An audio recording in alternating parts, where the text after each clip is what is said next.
Welcome back to page 121. Today we're going to take a look at intelligent weapons in AD&D. Specifically, we're going to use the rules out of the Dungeon Master Guide. And we're going to take a look. Primarily, the intelligent weapons are swords, but any weapon can have intelligence. So I'm going to go ahead and look at it, look how it can impact your campaign, and things you might want to do and maybe don't want to do with it. So today, intelligent weapons for AD&D. Intelligent weapons in AD&D. Today we're going to look out of the Dungeon Master Guide, and we're going to go to page 166, where the information on what they call unusual swords begins. Now, in the DMG, they only really discuss the swords having intelligence and power, things like that. There's no reason you can't have other weapons have it. It could be an axe, or I've even done a dagger that had different powers and abilities. So, for what we're looking at today, we're going to stay primarily with swords, but this applies to any weapon that you want. So here's your random roll. If you just want to do it randomly, here's the primary abilities, and here's his intelligence based on the percentage dice you throw, how he communicates. I'm going to just say he for the sword throughout. It can be female as well if you wish. And then it indicates down here, if it's just empathy, semi-empathy as they call it, receives some signal. The sword will throb or tingle and feel urges when the ability functions. So if it has, for instance, magic detection or trap detection, maybe you hold the sword forward and it pulses in your hand a little bit, and you go, oh, okay, there's a trap there. You also have speech, which can be very intriguing for your campaign. I'm going to go into that in just a moment. And then speech and telepathy, which can also be very interesting. You can mix these however you want. You can have it where it has semi-empathy or empathy, telepathy. You don't have to live by this table. I don't. I designed the sword. I always give it out on usually a 3x5 index card, because that's old school and that's how we do it. So now we go down to the sword's alignment. And again, this is something that you want to be careful about, because if you roll a chaotic evil sword and you want to give it to a party where everybody is of good alignment, you're going to find a sword that really isn't all that useful. Alignment is definitely something you want to be careful about. Try to give the sword an alignment that'll work with whoever you're really intending it for. And usually when I design an intelligence sword, I would say about 8 times out of 10, I have a specific player character I'm going to give it to. I generally don't just let them go randomly, but as I indicated, 20% of the time, yeah, why not? It can be fun.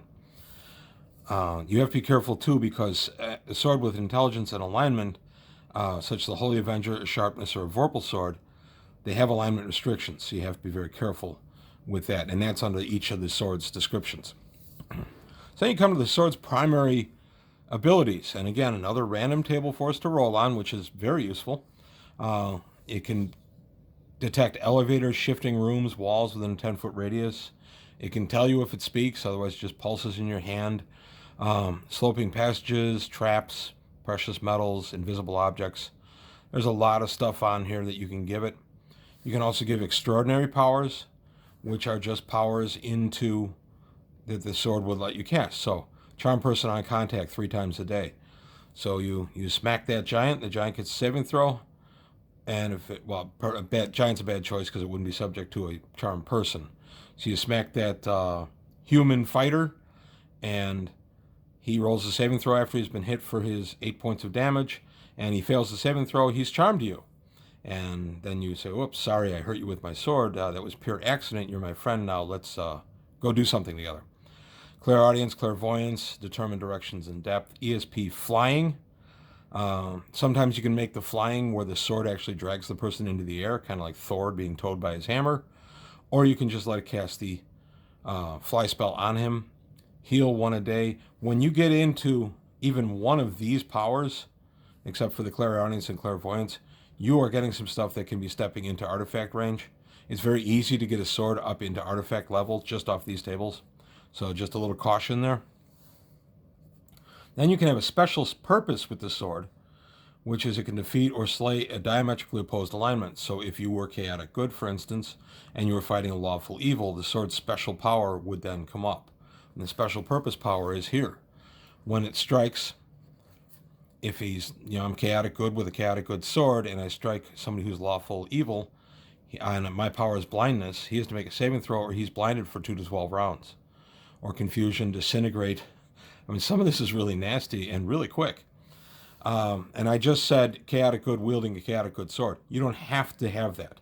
You can have a lawful good wielding a chaotic good sword. That can be a lot of fun and lead to a lot of role playing. You have to be certain to give this to a player who's going to get invested in actually role playing with the sword. You go into non-alignment languages spoken by sword. If you follow my channel for a while, you know I don't use alignment languages in my game. So I simply use what languages it speaks. Most swords I give out, unless they have a very special purpose, will speak Common at least. But I have given out at least one Elven sword that only spoke Elven. And then we have the sword Ego. Now this is more like Elric of Melnibion, if you're familiar with those books by Michael Moorcock, where his sword would sometimes take control of him and make him do evil things that he didn't want to do. This is really what a lot of that is. So you calculate out the sword's ego, and it's based on all these things. Each plus of the sword is 1 ego point. Primary ability, extraordinary power, special purpose. So if you have a lot of these, you can get a big, big ego sword. And the problem with the ego sword is it can take over the player, especially if the player is wounded, because the sword's ego stays the same, but the player's resistance to the ego actually goes down based on how many hit points they have. So you can have a situation where a player character has suffered 50% wounds. They're weakened now. The sword can actually take them over and make them do what the sword wants to do. It can be great role-playing. You've got to be careful with it, though, because it can ruin characters. And here are a couple of suggestions of what you might want to do when the sword takes over. That the sword wants you to remove all associates or henchmen that the sword doesn't like. Get rid of all other magic weapons except for it. Dress it up with gems, and it wants a nice scabbard, things like that. It can be a lot of interesting role-playing stuff if you have a sword that gives good power to the player, but maybe the player doesn't want to have to knuckle under a little bit. You can do a lot of fun stuff with it. Some of the stuff where the ego exceeds it, this would be stuff that where there's a personality conflict, where the ego is close to that of the player. And oh, by the way, I was neglectful on one thing. You calculate the player's resistance to ego based on intelligence plus their charisma plus levels of experience. And then if levels are reduced by 1, for all hit point of damage, so you can take, as you take damage, you lose some of your strength against the sword.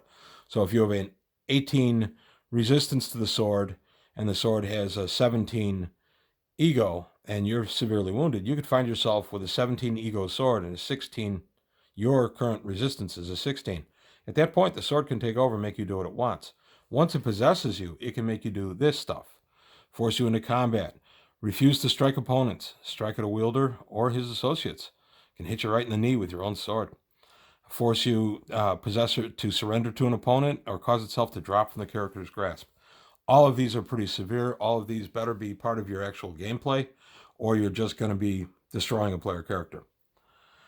And I've said before, I have given out axes, especially if it's a dwarvish axe. I've given out a dwarvish axe with personalities. Swords can be very interesting. You have a sword, for instance.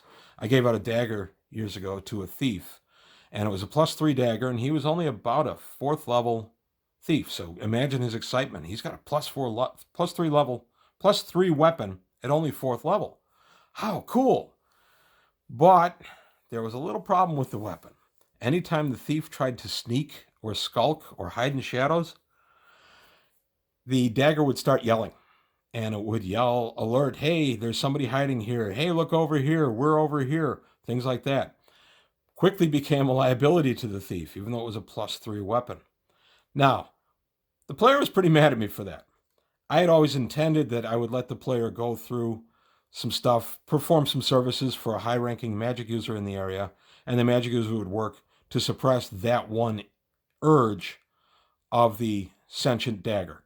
So you don't have to leave the powers on there. You can use them as MacGuffins to have the player characters go places that you want or do things that they want.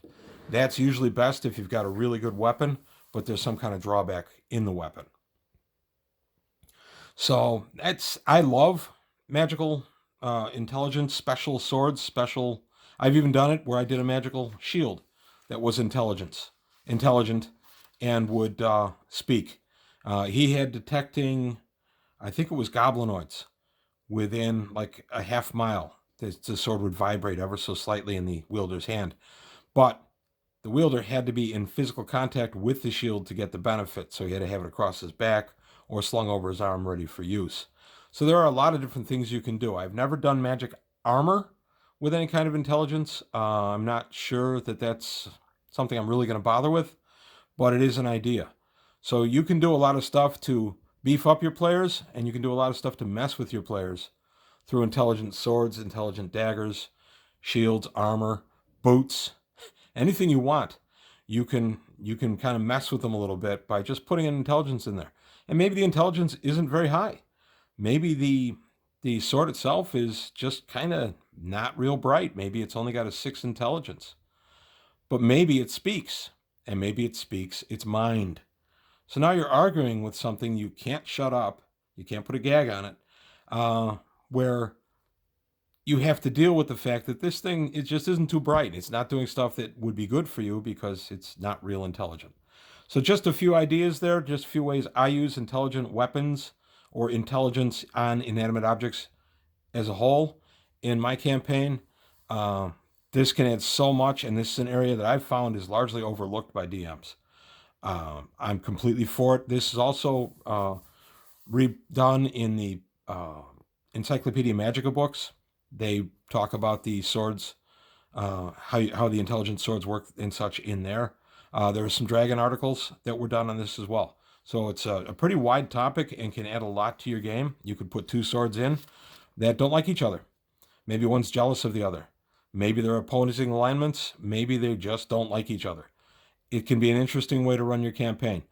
Be aware, one intelligent sword can overrun your campaign, so be ready for it. So that's all I've got to say today on page 121. Thanks for listening. Thanks for watching. I hope you enjoyed it. Please remember my Patreon. Help to support the channel. Help keep things going. And I'll see you next time on page 121.